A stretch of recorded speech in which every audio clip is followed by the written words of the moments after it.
It certainly seems like WWE is getting a little bit more reactionary on Tuesday nights when it comes to NXT. Dirty Dominik Mysterio is now the new North American champion for NXT as he defeated Wes Lee in the main event of last night's NXT episode. Mysterio beat Wes Lee to win the North American title due to Rhea Ripley and her hitting him with Wes Lee, that is, the Women's Championship. A lot of Judgment Day interference. Wes Lee is no longer the North American champion. Dominik gets the pin after that. 1, 2, 3, and the match was over. Wes Lee was scheduled to defend the North American Championship against Mustafa Ali at the Great American Bash show, which is a week from this Sunday on the WWE Network on Peacock on June 30th. Mysterio's title win seemingly gets him in that match, either as a one-on-one match with Mustafa Ali, or it gets changed to a triple threat match where it's Wes Lee getting a rematch against Dominik, and then Mustafa Ali gets added to that, making it a triple threat. Mysterio has become one of the most hated heels in the company. Everybody seems to love what Judgment Day is doing. Don't get me wrong. They are one of the best things about WWE television. And Wrestling Stats and Info noted on Twitter that if Lee had stayed the champion for another week, he would have held it for more combined days than anyone else in NXT history, which is another reason why I did not agree with Wes Lee losing the North American Championship. Carmelo Hayes currently holds the record right now. Lee holds the longest reign in the title's history at 269 days. I don't know, man. You know, a lot of people are looking at this as a good thing. And I want to start with the positives, being that everybody thinks I'm always negative. The positives to this are clearly WWE is all in, and I mean all in, on Judgment Day. That's great. Dominik is a heat magnet. Dominik gets the reactions. This certainly got the reaction from a lot of people, including myself, and that's exactly what WWE is going for. WWE seemingly wants unpredictability as well on Tuesday night. But my problem is, and this is where I feel like I thrive amongst everybody else, we need to have a discussion about why things are done and logic gaps. Things don't make sense. First of all, why is Judgment Day on NXT on Tuesday nights? I know they had a little something going on with Carmelo Hayes, but seemingly that is now not really the focal point. So why are they on Tuesday night? What is their business on Tuesday night? I don't really have a solid answer as to their business on Tuesday night. The other thing is, and this is the most important thing I'll tell you guys all video, if WWE still considers NXT a developmental system, why do we have main roster talent going down on Tuesday night, winning titles from developmental wrestlers? Doesn't really make sense to me. Now, the problem I have is Wes Lee holding that title for 269 days. Wes Lee has been a tremendous North American champion. Wes Lee is one of the best things about WWE on Tuesday nights. Meanwhile, you have Dominik Mysterio winning a championship from a developmental wrestler who's already over himself on the main roster, and now you're taking away from the people who you should really be building up, and you sacrificed Wes Lee for somebody who really doesn't even need it. Again, I cycle back to my first point. Why is Judgment Day on Tuesday night when they don't really have any business on Tuesday nights? Did you guys see the match? Did you guys actually watch the match? I know I did. You know what I saw? I saw the worst match in Wes Lee's title reign. Dominik didn't do anything to make that match even remotely watchable. It was awful. It was an absolute train wreck. Nothing about the match resonated as good. We got the match, then we got the interference, and then we got a new champion. Does Wes Lee deserve that? I don't think so. If Wes Lee, who's one of the best talents on that entire brand, can't bring a match, a good match, out of Dominik Mysterio, then we have a problem. I don't give a shit how over he is. But this is the casual fan nowadays. They're looking at it. Oh, Dominik is over. Oh, Dominik is going to get the reaction. Oh, Dominik's got the heel heat. Oh, Dominik's the #1 heel in the business. That's all they care about. Meanwhile, what actually does matter when he gets in the ring, now especially as champion, will be under the microscope a little bit more often than it was before. I don't really get it. I don't. So now WWE has a problem. Does Wesley win the title back a week later? Does Mustafa Ali get a match with Dominik Mysterio? The way it ended, it certainly shapes up that we get a triple threat match, being that Ali was in there, right? He was automatically going to get a title match against Wesley at the Great American Bash. It was Lee and Ali. Now we have Dominik as the champion. Wesley got screwed over. You would think the way the match ended last night that he gets a rematch. Then we get Ali in the mix, who's already said on social media, don't worry, I'll take care of him. It looks like we'll be getting a triple threat match. Maybe Wesley wins the championship back and he pins Ali, and Dominik doesn't need to take a pinfall, and they got away scot-free with him winning the championship tonight to keep him looking strong. I don't know. All in all, I think the way that it ended is a shit way for Wesley to lose that championship after such a great reign on Tuesday night. And again, I need to reiterate this because a lot of people aren't really thinking about this. WWE wants to make NXT into a legit third brand. They were a legit third brand until Vince McMahon and Bruce Pritchard fucked it up. But they are not a third brand right now. They are a developmental system. WWE is operating NXT as a developmental system. It is not a good look for Dominik to go down there and beat a developmental wrestler for the North American Championship. Now he's taking the title to Monday Night Raw. Didn't we do this when Solo Sikoa won the North American Championship and he took the title to SmackDown on Friday night? Or do those rules not apply? Remember that? Now, apparently, he wasn't really sanctioned to wrestle Carmelo Hayes and beat Hayes for the North American Championship when he did do it. But, I mean, it operates as the same point. You got a main roster guy who's winning a title down in NXT, now bringing it to the main roster. Solo then was stripped. Why isn't Dominik Mysterio going to be stripped? Or have the rules changed? I mean, it makes sense nowhere.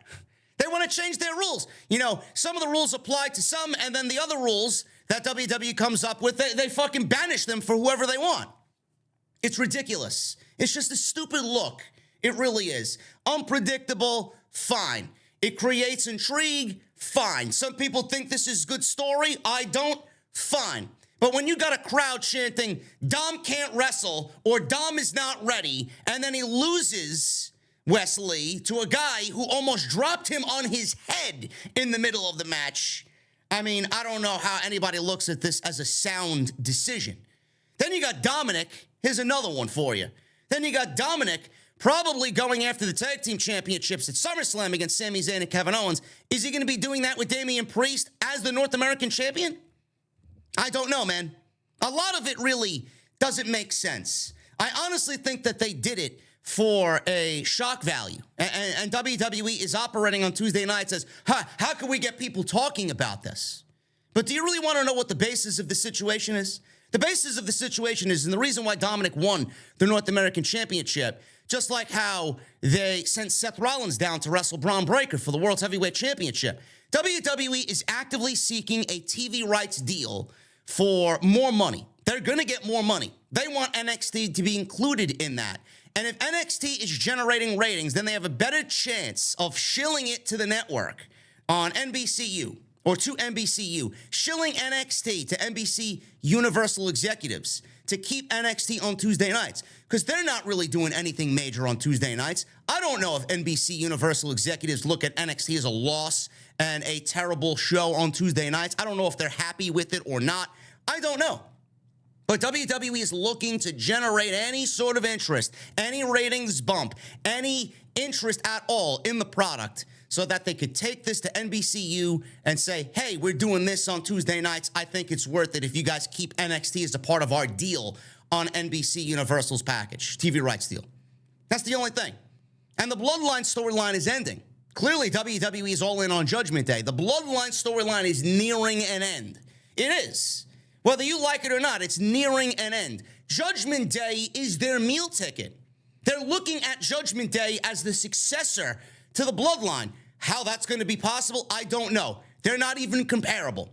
But WWE is so desperate to find whatever they need to do after life, after the Bloodline, that they're putting it all on the Judgment Day. Are they overexposing the Judgment Day?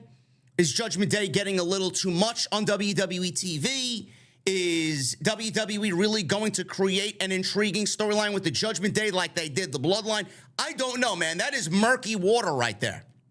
You can't really turn the Judgment Day into the Bloodline. It's not going to happen. There's one Bloodline. There will only be one Bloodline, and you're never going to be able to recreate what you did with the Bloodline with anybody else.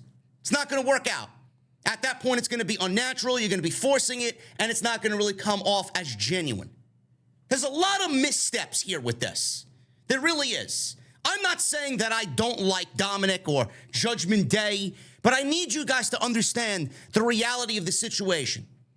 WWE has a developmental system on Tuesday nights. You should not be bringing main roster stars to take away from the talent on Tuesday nights. It's not a good look. That's the future of the company. Those are the men and women that you need to be investing in. Dominik and Judgment Day are already over as the number 2 group in the entire company, and what you did was not really creatively right. I feel bad for Wesley. Does he get his championship back? Maybe.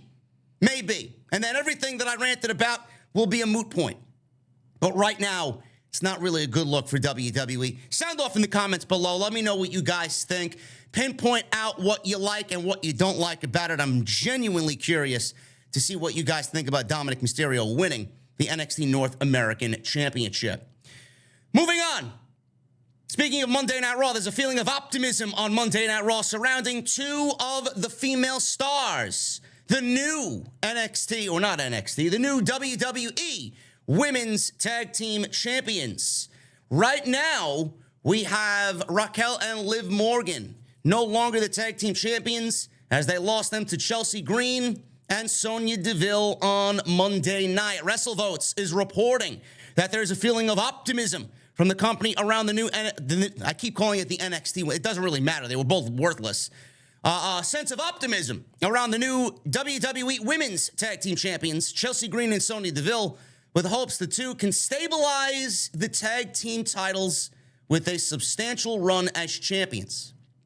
Now, it's unclear when Green and Deville will get a rematch against Morgan and Rodriguez, but it looks like WWE is moving Raquel on to Rhea right in time for SummerSlam, and it looks like Green and Deville will be the tag team champions from this point on. Now, I really said this on my Raw post show. If you guys want to go check that out, you guys can go watch it in full on the homepage. Just look at the live section. Green and Deville won the tag team championships. Let's go back to see where the tag team titles were just a few weeks back. Isla Dawn and Alba Fire lost the unification match to Ronda Rousey and Shayna Baszler. Shayna Baszler and Ronda Rousey were supposed to be the tag team champions that were going to light the division on fire. That did not happen, with rumors of Ronda Rousey going back to the UFC and on her way out of WWE. It was at that point, rumors started to come out with her going back to UFC. Before she left, she wanted to put Shayna Baszler over on WWE television. How much of that is going to work? That remains to be seen. It probably won't go anywhere. So they lost the tag team championships. Shayna turned on Ronda. Liv and Raquel won the tag team championships. Liv and Raquel were champions for 2 weeks to drop them on Monday to Sonya and Chelsea Green. So what are we doing here? I mean, we're making Wardlow jealous with the hot potato that is the WWE Women's Tag Team Championships. Now we have 2 heel champions. I did say, as a positive here, I'm trying to look at positives and negatives in a lot of these situations. Chelsea Green and Sonya Deville are probably going to be a decent set of champions for WWE, decent set of heel champions. They would take the titles, build them up however they want to, drop them to an over babyface team, which I hope WWE gets behind in Katana Chance and Kaden Carter. That could be the match there. They could really build that up and make it somewhat of a big deal as we get the babyface champions going over the heels at some point in the future. But what I am worried about is, a lack of division still, and how you did Isla Dawn and Alba Fire dirty, who lost those titles to Shayna and Ronda, who have yet to appear on WWE television since that day. What are we doing? WWE has a lot of talent that they're not utilizing on the main roster that they called up from NXT. What is the point of NXT if you're not going to utilize these talents in a meaningful way on the main roster? Everybody claims that WWE has a great women's division, but all we do is see the same women over and over again. I don't like it. I don't agree with it. WWE really needs to get on the ball and build this division up the way that it should with the talent that they have. I mean, WWE's making other promotions jealous with the amount of women talent that they have, and they don't use them. It's disgusting. It really is disgusting. So a sense of optimism. A sense of optimism about what? Dead titles? The titles are worthless. I don't know how they find this to be a sense of optimism. Now you want a sense of optimism. Now you have a sense of optimism about the tag team titles. Meanwhile, you go back to Sasha and Naomi. That should have been your sense of optimism. Now you got a sense of optimism around Chelsea Green and Sonya Deville. WWE is full of shit, and their women's division is fucking garbage. Their titles are worthless. I have no sense of optimism around anything in the women's division and no sense of optimism regarding these tag team titles. They should be fucking burned and they should be eradicated from WWE television. They're a waste of time. The most worthless set of titles in the entire industry is the women's tag team titles on WWE. We'll see.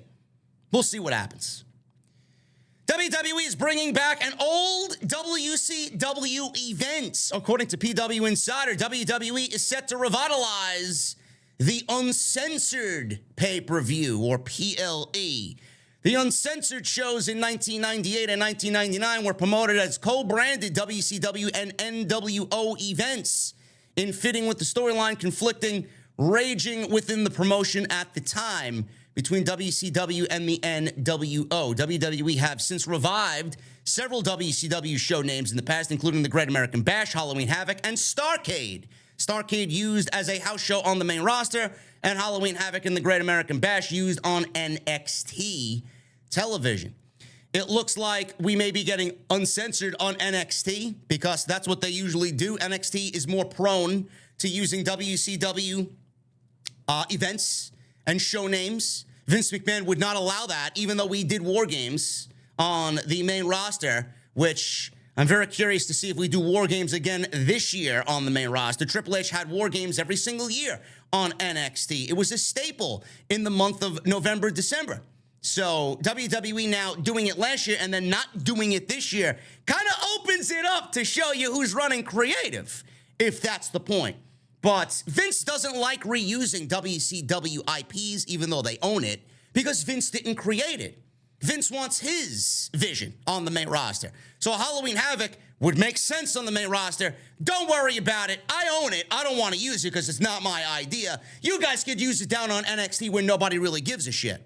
So he opened it up for NXT to use those names on Tuesday night and for PLEs, but he won't use them on the main roster. So in the NXT tradition, we'll probably get Uncensored where it's WCW versus NWO back in 1998, 1999. We'll probably get Uncensored where it's WWE versus the NXT roster on Tuesday nights.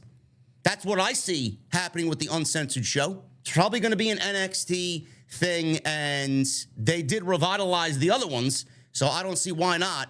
I don't see why this wouldn't be for NXT on Tuesday nights. So that's an interesting concept there. We'll keep an eye on that. It may happen towards the end of the year going into early next year. We'll see what happens with the Uncensored show being brought back to WWE television.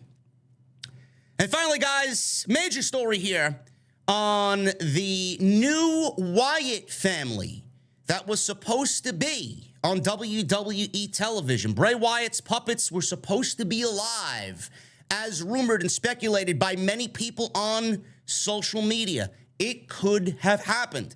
This is coming from Fightful. There was a recent report that indicated that there were plans in 2019 for Eric Young, who just walked out of WWE because he didn't want to work for Vince McMahon because he's running creative, and Mike Bennett, who right now is in Ring of Honor and AEW, to serve in a Bray Wyatt stable that would see his puppets come to life.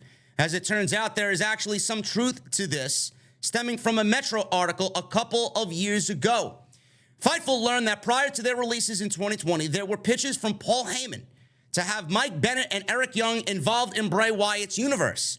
However, the pitch made it to Bennett, but not Eric Young. It ended up getting pitched more than once, including an idea for Mike Bennett to perform and become Sister Abigail.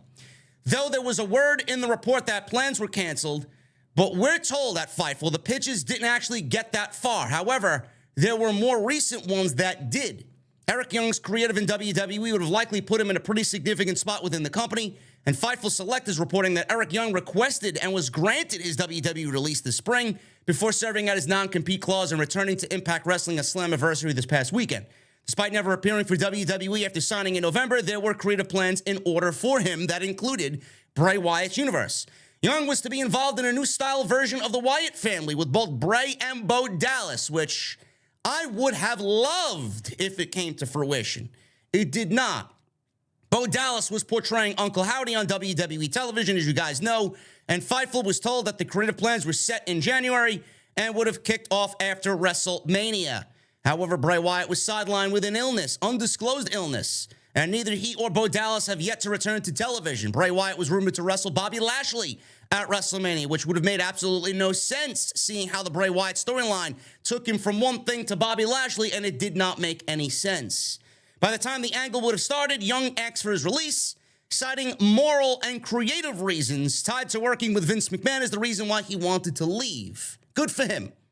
Also, another reason to tell you guys who really is running the show back there, if you don't already know. There are pitches also, or were pitches rather, in plan for Alexa Bliss to join before her maternity leave, which were nixed when it was obvious she wouldn't be around for the remainder of 2023. I would have loved this. I would have loved this. Mike Bennett, Bray Wyatt, Eric Young. I mean, those characters could have made sense. The puppets coming to life, I don't know how they would have played that out. Maybe, you know, the puppets show up on television and then a one-time reveal to show who these puppets really were, and then that would have been it for the puppets. I didn't want to see these guys coming out as puppets every fucking time, taking the mask off. Hey, this is Huskus the Pig and Sister Abigail. Look, it's Mike Bennett. And then he comes out every fucking week dressed as Sister Abigail. No, it would have been a one-time reveal.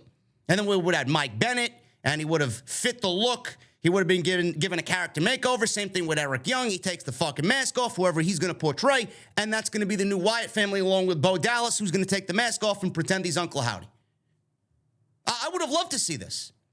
I mean, the puppets were on television. I mean, the puppets were in his return. They were strewn about the arena at Extreme Rules. Then they showed up at the Royal Rumble. They were all laughing and smiling as LA Knight was fucking thrown off the goddamn scaffolding at the Royal Rumble in that pitch black match.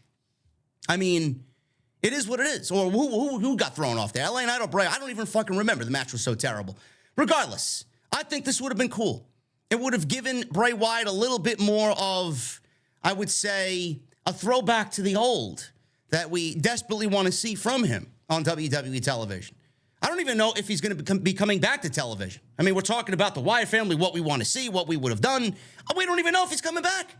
Do you even want him back? Do you really even want him back on television? I don't give a shit either way. The trust is gone. The hype is gone. If he comes back, you'll be waiting and holding your breath for him to disappear for another 6 or 7 months. Who gives a shit?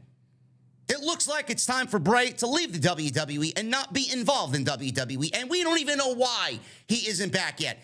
Is he still dealing with an undisclosed illness? Is he upset with the creative vision now backstage in WWE that Vince McMahon's shadow is looming larger every single month?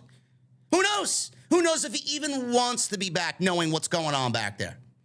Because this is a different WWE than when he returned in October. I will tell you that much. But a new Wyatt family, it was speculated, it was fantasy booked, it was rumored, dating back to all of the White Rabbit and the QR code stuff. Looks like it was something that was going to be on WWE television, which would have been a great thing for Bray Wyatt and his universe. Guys, that's all I got this week, or today, rather. I got more this week. Tonight, I'll be live with Jesse for Blood and Guts. Going to be a great night tonight, man. Can't wait to see what happens tonight in Boston for AEW Dynamite Blood and Guts. The Elites, the Golden Elite, versus the Blackpool Combat Club, and I'll have more news for you throughout the week right here on Off the Script. Guys, enjoy your Wednesdays. I'll see you live tonight on the post show with Jesse and more news this week right here on OTS. I'll see you guys later.